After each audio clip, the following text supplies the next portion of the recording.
Assalamualaikum warahmatullahi wabarakatuh. Waalaikumsalam warahmatullahi wabarakatuh.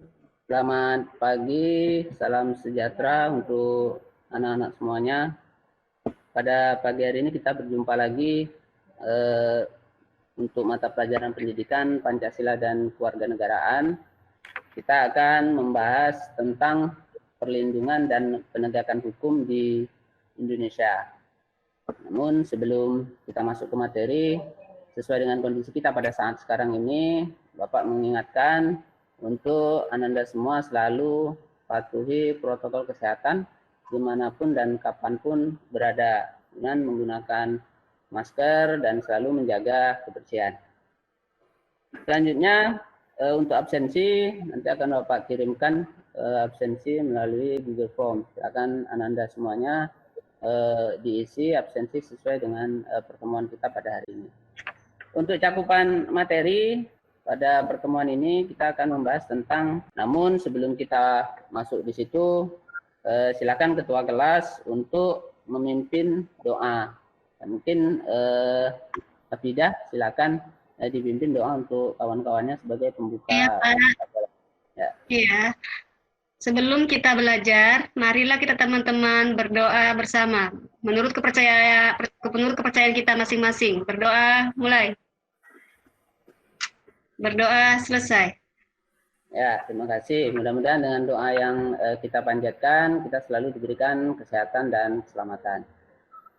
Untuk manfaat kita memahami untuk mempelajari perlindungan dan penegakan hukum pada hari ini, yaitu manfaatnya memahami tindakan yang tidak sesuai dengan ketentuan hukum dalam kehidupan sehari-hari. Ini merupakan manfaat daripada kita mempelajari pembahasan ini. Kemudian untuk metode, pada pertemuan kali ini kita melakukan diskusi tanya jawab. Kemudian untuk mewujudkan nanti di akhirnya bisa menjalankan program basic learning. Jadi di sini nanti kita akan sedikit melakukan tanya jawab karena di sini Bapak akan mengutarakan beberapa konsep-konsep dasar terlebih dahulu untuk mempersiapkan pertemuan kita pada selanjutnya. Di pertemuan ini kita lakukan melalui Google Meet seperti sekarang, dan kemarin juga sudah Bapak kirimkan bahan ajarnya yang bisa kalian pelajari sebelum kita masuk pada hari ini. Kemudian tujuan pembelajaran, kita belajar hari ini, yang pertama kalian dituntut untuk mampu mengidentifikasi tentang perlindungan dan penegakan hukum dalam masyarakat untuk menjamin keadilan dan kedamaian dengan teliti. Jadi apapun yang kita lakukan untuk hari ini untuk mengidentifikasi tentang perlindungan dan penegakan hukum harus kita lakukan dengan teliti. Kemudian yang kedua, menganalisis data dari berbagai sumber dengan penuh disiplin tentang perlindungan dan penegakan hukum dalam masyarakat untuk menjamin keadilan dan kedamaian. Sebelum kita melangkah ke pertemuan selanjutnya, di pertemuan kemarin kita membahas tentang pelanggaran hak dan pengingkaran kewajiban, yang mana dalam pembahasan minggu sebelumnya itu punya runtutan atau ada hubungan dengan materi kita pada pertemuan kali ini, itu berkenaan dengan pelanggaran hak dan pengingkaran kewajiban. Mungkin Anda semuanya masih ingat apa itu pelanggaran hak dan pengingkaran kewajiban warga negara. Ini sebatas Bapak sampaikan agar tidak menghilangkan atau melupakan materi sebelumnya. Di sini juga Bapak sertakan linknya, nanti silakan dibuka. Ini aktif linknya, silakan dibuka untuk pembahasan lebih lanjut. Masuk ke materi tentang hakikat perlindungan dan penegakan hukum di Indonesia. Di sini Bapak tampilkan gambaran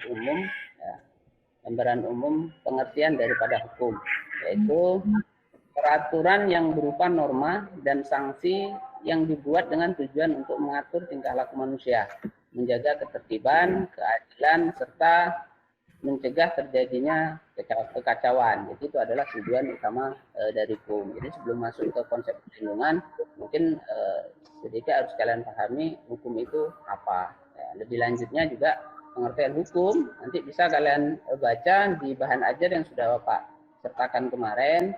Kemudian di sini juga ada tambahan link yang nanti bisa kalian kunjungi setelah proses pembelajaran ini. Ini sebagai pemahaman awal kalian tentang hukum. Ini Bapak sajikan ilustrasi sebagai stimulus atau menggugah pemahaman awal kalian tentang apa itu sebetulnya penegakan hukum atau bagaimana penegakan hukum di negara kita. Mungkin ada yang mau disampaikan tentang gambar ini, disilakan.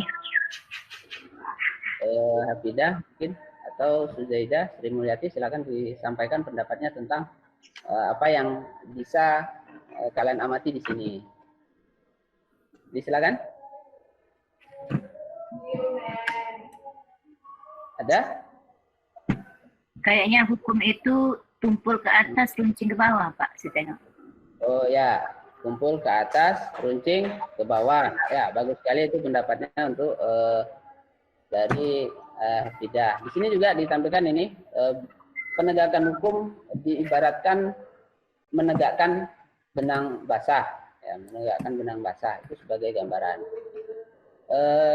Lebih lanjutnya penjelasan tentang ini nanti jawabannya ada juga, Bapak sertakan linknya di bawahnya. Nanti silakan diunggah untuk dipelajari di rumah. Kemudian ini adalah gambar yang kedua, ya, berkenaan dengan masih sama apa yang ada di pikiran kita kalau kita melihat seperti ini. Mungkin Sri Mulyati bisa disampaikan kira-kira apa yang tergambar kalau melihat gambar seperti ini tentang kondisi hukum kita. Ya, Pak. Ya, tidak, silakan. Ya, mungkin dari saya lihat di sini, Pak, mungkin penegakan hukum di Indonesia ini masih sangat lemah, Pak. Oh ya, berarti penegakan hukumnya masih sangat lemah ya.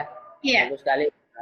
Di sini kan terlihat bahwa ada penegakan hukum yang mungkin masih dibayang-bayangi oleh kekuasaan, mungkin seperti itu. Ya, sama juga nanti ini juga Bapak sertakan linknya di atas untuk bisa kalian kunjungi.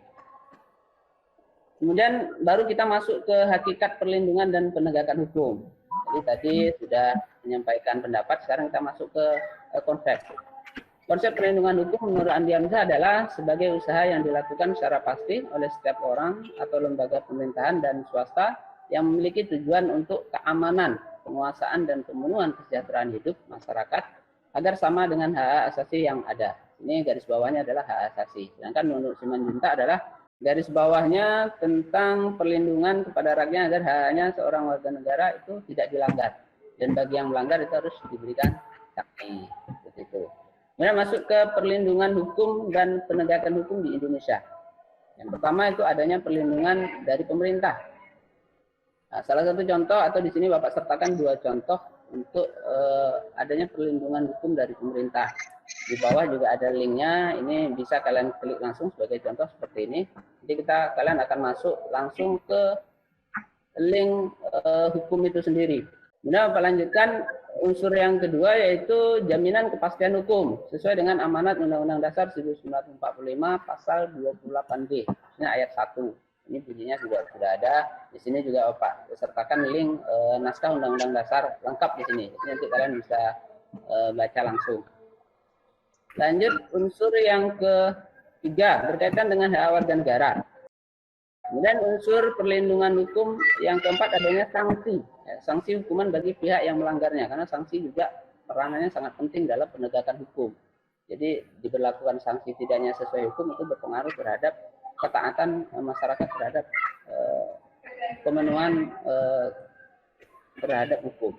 Masuk ke pentingnya perlindungan dan penegakan hukum. Yang pertama adalah tegaknya supremasi hukum. Dan yang kedua, tegaknya keadilan. Dan yang ketiga adalah mewujudkan perdamaian dalam kehidupan masyarakat. Ini di sini Bapak tampilkan video untuk merangsang. Nanti silakan kalian analisa. Kemudian kalian sampaikan apa yang bisa kalian pahami.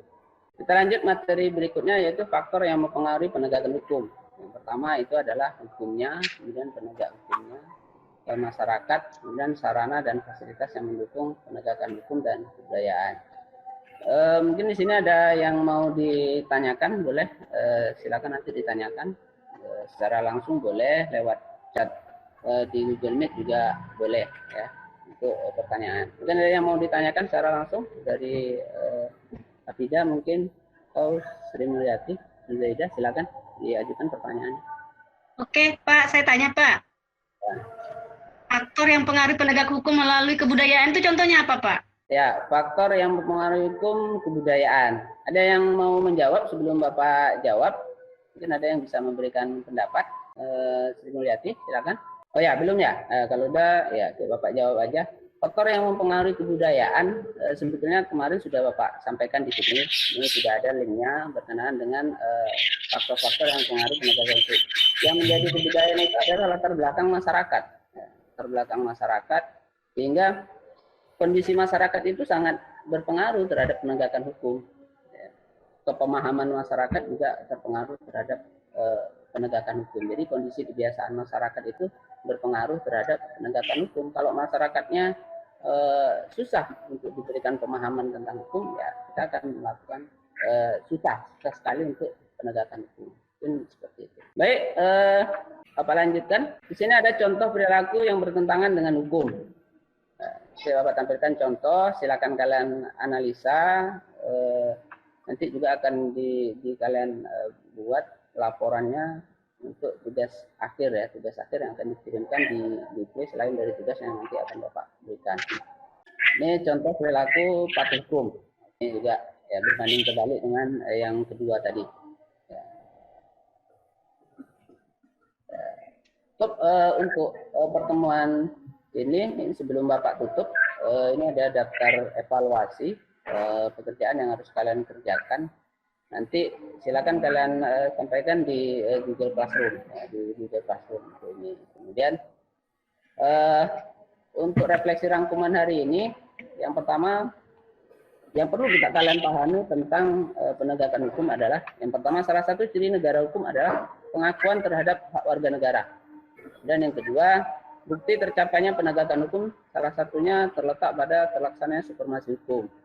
Kemudian semakin paham kondisi masyarakat tentang hukum, penegakan hukum akan terasa lebih mudah. Ini sesuai dengan pertanyaan si Hafidah tadi. Kemudian hukum itu dibuat untuk ditaati, bukan untuk dilanggar. Karena seyogianya hukum adalah norma yang mengatur kehidupan manusia sebagai perwujudan sebagai makhluk sosial. Itu untuk refleksi. Kemudian sebelum Bapak tutup, ini Bapak sampaikan untuk pertemuan minggu besok sudah Bapak bagi kelompok-kelompoknya. Silakan nanti menyesuaikan untuk mendiskusikan itu tentang peran lembaga penegakan hukum, terutama kepolisian dan kejaksaan. Jadi nanti kelompok 1, kelompok 2, kelompok 3 itu peran kepolisian, kemudian kelompok 3, 4, 5 itu berkenaan dengan Kejaksaan Republik Indonesia. Mungkin di sini ada yang mau ditanyakan sebelum Bapak tutup, silakan. Kalau tidak ada, sudah. Untuk pertemuan minggu ini sebelum kita tutup, Bapak pimpin saja secara langsung untuk doa. Mari sama-sama kita mengucapkan alhamdulillahirabbil alamin. Sampai jumpa pada pertemuan minggu depan. Pak Asri, wassalamualaikum warahmatullahi wabarakatuh. Waalaikumsalam warahmatullahi wabarakatuh. Monggo. Bu Sri. Mantap, Pak. Mantap. Yang saya malah enggak mantap. Khusus ya. Bagus Pak, udah lengkap kayaknya. Mantap juga. Bu Vida. Mantap Kayaknya. juga. Iya, Pak, benar. Wah, sudah pas Ramadan mantap. Mantap, Pak. Memang mantap. Ini bener. Ini komentarnya bener mantap semua ini.